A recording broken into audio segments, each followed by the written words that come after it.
ಆ, ಇವತ್ತು ನಿಂಗೊಂದು ಒಳ್ಳೆ ಕತೆ ಹೇಳ. ಒಂದು ಕತೆ ಹೆಸರೇನು ಗೊತ್ತಾ?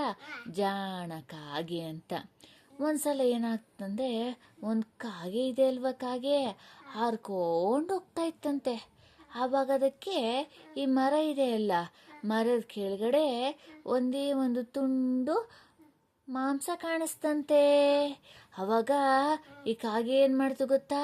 ಸರ್ರ ಅಂತ ಬಂದು ಕೆಳಗಡೆ ಇಳಿದು ಆ ಮಾಂಸದ ತುಂಡಿದೆ ಅಲ್ಲ, ಅದು ಕಚ್ಕೊಂತಂತೆ. ಕಚ್ಕೊಂಡು ಸರ್ರ ಅಂತ ಮತ್ತೆ ಮರದ ಮೇಲೆ ಹೋಗ್ಬಿಟ್ಟು ಕೂತ್ಕೊಂಡ್ಬಿಡ್ತಂತೆ. ಇದನ್ನ ಒಂದು ನರಿ ನೋಡ್ತಂತೆ ಮೋಕ್ಷಮ್ಮ. ಅವಾಗ ನರಿ ಕೂಡ ಆ ಮಾಂಸದ ತುಂಡು ತಿನ್ಬೇಕು ಅಂತ ಬಿಟ್ಟು ತುಂಬ ಆಸೆ ಆಯ್ತಂತೆ. ಅದಕ್ಕೆ ನರಿಗೆ ಒಂದು ಉಪಾಯ ಹೊಳಿತಂತೆ. ಹೇಗಾದರೂ ಮಾಡಿ ಆ ಕಾಗೆ ಹತ್ರದಿಂದ ಆ ಮಾಂಸದ ತುಂಡು ಕಿತ್ಕೋಬೇಕು ಅಂತ. ಅವಾಗ ನರಿ ಯೋಚನೆ ಮಾಡಿ ಏನು ಹೇಳ್ತು ಗೊತ್ತಾ?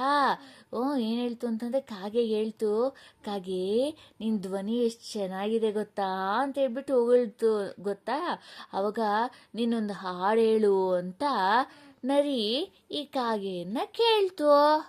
ಆವಾಗ ಕಾಗೆ ಏನು ಮಾಡ್ತು ಗೊತ್ತಾ? ಅದು ತುಂಬ ಬುದ್ಧಿವಂತ ಕಾಗೆ.